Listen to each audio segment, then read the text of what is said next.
Hello বন্ধুরা, কেমন আছো সবাই? চলে এসেছি আবার নতুন এক মুভি নিয়ে, যার নাম পানি। একজন মহিলাকে সেক্সুয়ালি বডি টাচ, একটা থাপ্পড়, একটু অপমান, এই জন্য এক সামান্য ঘটনা থেকে প্রতিশোধের নেশায় পাগল হয়ে ওঠার গল্প।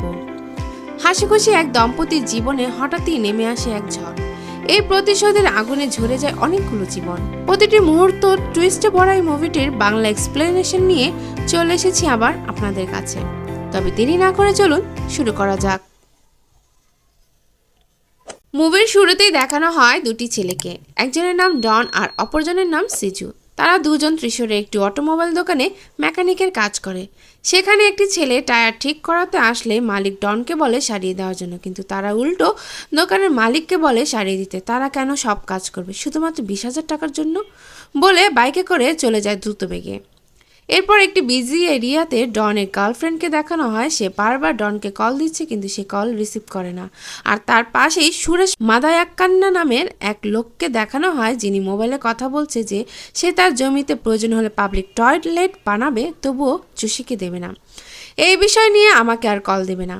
এরপর কুরুভিলা নামের এক লোকের সাথে সুরেশের দেখা হয়। সে জিজ্ঞেস করে কুরুভিলাকে, গিরিকে কি বলেছিলে আমার কথা? কুরুভিলা বলে, গিরি আসুক সব বলবো। পরের সিনে দেখানো হয় কল্যাণী নামের এক আইপিএস ট্রেইনি নিজ শহরে অর্থাৎ ত্রিশূরে তার পোস্টিং হয়, যার জন্য তার স্যার বলে নিশ্চয়ই প্রভাবশালী কেউ তাকে হেল্প করেছে।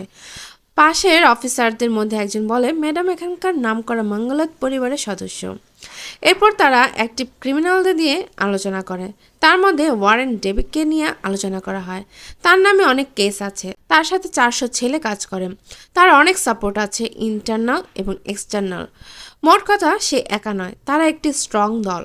পরের সিনে দেখানো হয় ডন ও সিজু সেই বিজি এরিয়াতে গিয়ে সুরেশের পিছনে, এবং এক পর্যায়ে একটি নষ্ট এটিএম বুথের সামনে সিজু ছাতা খুলে ধরে পাহারা দেয়, আর ডন সুরেশকে দাঁড় করিয়ে বলে জসি ভাইয়ের সাথে ঝামেলা মিটিয়ে নিতে, কিন্তু সুরেশ রাজি না হলে ডন তাকে মেরে বুথের ভেতর রেখে হাত পরিষ্কার করে বাইরে বেরিয়ে আসে।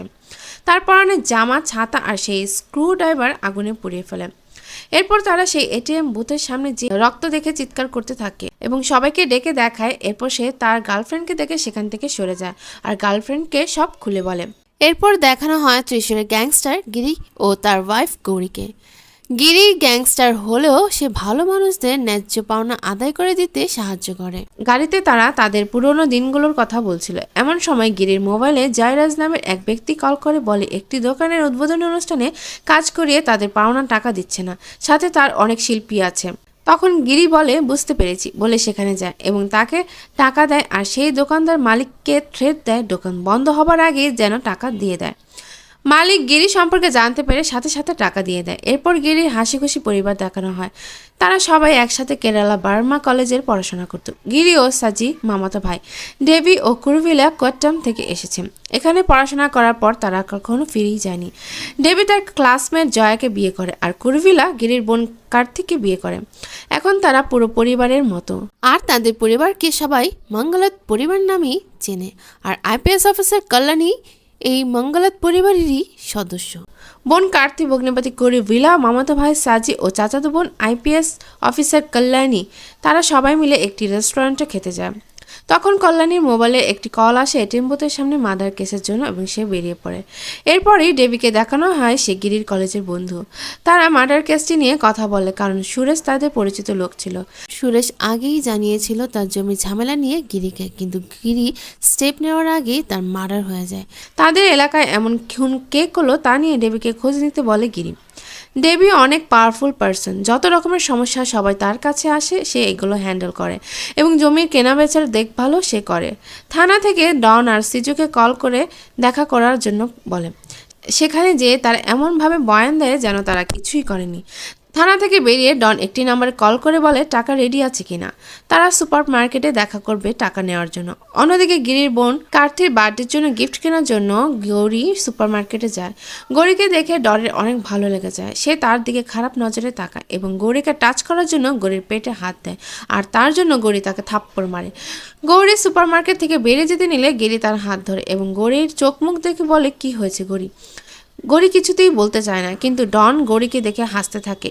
তাতে গৌরী বেয়াদব বলে আর গিরি বুঝে যায় এবং ডন ও সিজুকে যে মারে। গিরিরা সবাই মিলে সন্ধ্যায় পার্টি এনজয় করে এবং সে তার স্ত্রীর নাচের প্রশংসা করে। পরে সেখান থেকে তারা একটি নদীর পাশে দাঁড়িয়ে তাদের দাম্পত্য জীবন উপভোগ করে। অপরদিকে ডন ও সিজু হাসপাতালে ভর্তি হয় এবং সেখানে তাদের 10 লক্ষ টাকা দিতে আসে সুরেশের ভাইয়ের ছেলেরা। অর্থাৎ তারা ডন আর সিজুকে টাকা দিয়েছে তাদের চাচাকে মারার জন্য, যেন তারা জমিটি পেয়ে যায়। ডন আর সিজু গিরির মারের কথা ভুলতে পারছে না, কোনো কিছুতেই গৌরী আর গিরির মুখ ভুলতে পারছে না। তারা এটার প্রতিশোধ নিতে চায়। তাই তারা পরদিন সকালে গিরির বাসায় ফাঁকা পেয়ে কাজের মহিলাকে আটকে রাখে একটি ঘরে। গৌরীকে আটকে তারপর তারা তাকে রেপ করে চলে যায়। খবর পেয়ে গিরি বাসায় আসে, কিন্তু গৌরীকে দেখার সাহস হয়নি তার। ডাক্তার বলেছে গৌরী ঠিক আছে, কিন্তু মানসিকভাবে ভেঙে পড়েছে অনেক। গিরি এসব মেনে নিতে না পেরে সে অন্য ঘরে যেয়ে দরজা দিয়ে কান্না করতে থাকে। গিরির মা আসে গৌরীর খবর শুনে। গৌরীর কাছে যেয়ে গৌরীকে বুঝায় আমাদের ইচ্ছার বিরুদ্ধে কেউ ছুলে তা সহ্য করা খুবই কঠিন। বাস বা গাড়িতে অ্যাক্সিডেন্ট হলে আমাদের হাত পা ভেঙে যায়, এটাকেও তেমন একটি অ্যাক্সিডেন্ট মনে করো। এই সব কিছু মন থেকে মুছে ফেলো, তোমার তো এখানে কোনো দোষ নেই। এরপর গিরি আসলে গিরিকে তার মা বলে যারা এসব করেছে তাদের খুঁজে বের করো এবং তাদের চূর্ণ বিচূর্ণ করে দাও।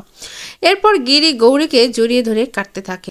গৌরী তাকে বলে এই সব কিছু ভুলে যেতে, কোনো কিছুই মনে রাখতে না, কিন্তু গিরি প্রতিশোধের নেশায় মত্ত হয়ে ওঠে। সিসিটিভি ফুটেজ থেকে ডন ও সিজুর ছবি বের করে গিরি, ডেবি ও তার দলের লোকজন সবাই মিলে তাদের ধরার জন্য বিভিন্ন জায়গায় তাদের ছবি পাঠিয়ে দেয় এবং পুলিশ যেন না জানে, কারণ তাদের শায়েস্তা গিরিই করবে। কল্যাণী এসব শুনে ছুটে আসে এবং বলে পুলিশের হেল্প নেওয়ার কথা, কিন্তু সাজি বলে এগুলো আমরা দেখে নেব, তুই এটাতে জড়াবি না, তুই কাউকে জানাস না। এর মধ্যে পুলিশ এই খবর জেনে যায়। পুলিশ কমিশনার বলে তারা অভিযোগ না করলেও আমাদের দায়িত্ব, আমাদের কাজ আমাদেরকে করতেই হবে। কমিশনার জিজ্ঞেস করে ডেভি কি এখানে অ্যাক্টিভ ক্রিমিনাল? অন্য এক পুলিশ অফিসার বলে ডেভি একা নয়, তারা একটি দল আর সেই দলের প্রধান গিরি। গিরি, সাজি, ডেভি, কুরভিলা এরা অল্প টাকার জন্য গুন্ডামি করে না, শুধুমাত্র ভাড়া থেকেই তারা প্রত্যেকে কমপক্ষে 25 লক্ষ টাকা ইনকাম করে। তাদের অন্যান্য ব্যবসাও আছে। তারা নিজে থেকে কারোর সাথে ঝামেলা করে না, কিন্তু কেউ তাদের সাথে ঝামেলা করলে তারা এটাকে ছেড়ে দেয় না। ওরা পুলিশকেও ভয় পায় না। ওদের বিরুদ্ধে অনেক মামলা আছে। তারা এই ঘটনার অভিযোগ না করলেও ইতিমধ্যে হয়তো তাদের কাজ তারা শুরু করে দিয়েছে। এর জন্য তাদের কাছে সব রকমের সেটআপ ও ক্ষমতা আছে। এরপর এক পুলিশ অফিসার যে ডেবির হয়ে কাজ করে ডেবিকে কল করে জানায় ডন আর সাজির এখানে এমন কোনো বন্ধু নেই, এমনকি যাবার মতো জায়গাও নেই। এটিএম এ মার্ডার কেসে তদন্ত করে দেখা গেছে সিসিটিভি নষ্ট হওয়ার ঠিক আগে তাদের দেখা গেছে। ইচ্ছে করে তারা সিসিটিভি খারাপ করে দেয় এটা নিশ্চিত। এছাড়াও একটি পার্টি ইভেন্ট থেকে একটা স্পিকার চুরি করে তারা এটিএম বুথের কাছে রেখে দিয়েছিল যেন সাউন্ড বাইরে না যায়। এসব কিছু প্রমাণ করে যে ডন ও সিজু এই হত্যাকাণ্ডে জড়িত। এরপর ডেভি তার ছেলেদের পাঠিয়ে ডনের বাবাকে ও তার গার্লফ্রেন্ডকে ধরে নিয়ে আসে। ডন পুরনো মোবাইল ও সিম কার্ড ফেলে নতুন সিম ভরে তার বাবাকে কল দেয়, আর ডেভি তার রিসিভ করে তার বাবাকে মারার শব্দ শোনায় এবং বলে যেখানেই থাকিস না কেন ধরা দে, নইলে এক এক করে তোর পরিবারের সবাইকে মেরে ফেলবো। ডন কল কেটে দিয়ে মোবাইল ফেলে দেয় আর সিজুকে বলে ফেসে গেছি আমরা, হয় পালাতে হবে নয়তো ধরা দিতে হবে। তখন সিজু বলে নয়তো কি হবে বলে ডনকে বলে চল। গৌরী জয়াকে বলে তার কাছে যেতে, তাই জয়া সেখানে যায় আর ডেভি এক অনুষ্ঠান শেষে সে তার বাসায় চলে যায়। এরপর দেখানো হয় ডেভি ঘুমন্ত অবস্থায় তার হাতে হাত করা ও পা বাঁধে ডন ও সিজু মিলে। সিজু এক থাপ্পড় মেরে ডেভিকে ঘুম থেকে ওঠায় এবং ডেভির গান দিয়ে ডেভিকে শুট করে দেয়। এই খবর শুনে গিরি ও জয়া ছুটে আসে। তার প্রিয় বন্ধুর এমন মৃত্যু সে মেনে নিতে পারেনি। কাঁদতে কাঁদতে গিরি গাড়ি নিয়ে বেরিয়ে পড়ে। গাড়ি রাস্তায় কোনো কিছুর সাথে আটকে গেলে গিরি গাড়ি থামিয়ে দেখতে গেলে হঠাৎ কেউ তাকে শুট করার চেষ্টা করে, কিন্তু গুলিটি তার না লাগায় সে বেঁচে যায়। গাড়ি থেকে সে বেরিয়ে দেখতে যায় কে তাকে শুট করেছে। তখনই তার হাতে গুলি লাগে এবং সে গাড়ির পেছনে লুকিয়ে যায় ও তার গান রেডি করে গুলি করলে বাইক নিয়ে ডন ও সিজু চলে যায়। গিরি তাদের ফলো করে এবং এক পর্যায়ে হারিয়ে ফেলে। পরবর্তীতে সে তাদের আবার ধরে ফেলে এবং গাড়ি দিয়ে ধাক্কা মেরে ব্রিজের নিচে ফেলে দেয়। পরদিন তাদের খোঁজা হয় কিন্তু পাওয়া যায়নি। সবাই ভাবে ডন ও সিজু মারা গেছে, কিন্তু গিরির বিশ্বাস তারা এখনো মারা যায়নি। অন্যদিকে ডেভির মৃত্যুতে তারা সবাই ভেঙে পড়েছে।